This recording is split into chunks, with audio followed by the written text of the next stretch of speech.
আজ একদম সহজ সিম্পল একটা চিকেনের রেসিপি এনেছি। প্রথমেই ম্যারিনেশন করব। তার জন্য চিকেনের মধ্যে নুন, হলুদ, সর্ষের তেল, কাশ্মীরি লঙ্কার গুঁড়ো হাফ চামচ ঝাল লঙ্কার গুঁড়ো দিয়ে ম্যারিনেট করে রেখে দিয়েছিলাম ঘন্টাখানেক।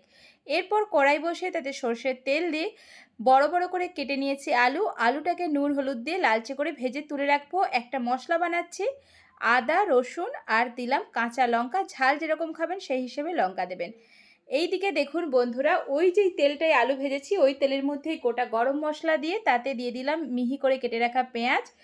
ভালো করে একটু ভাজা হলেই তাতে দিয়ে দিয়েছি 3টে মিডিয়াম সাইজের টমেটো দিয়ে পেস্ট করে রাখা মশলাটা দিয়ে তাতে নুন, হলুদ, কাশ্মীরি লঙ্কার গুঁড়ো, জিরের গুঁড়ো দিয়ে ভালো করে কষিয়ে তেল ছাড়লেই ম্যারিনেট করে রাখা চিকেনটা দিয়ে ভালো করে কষিয়ে নিন।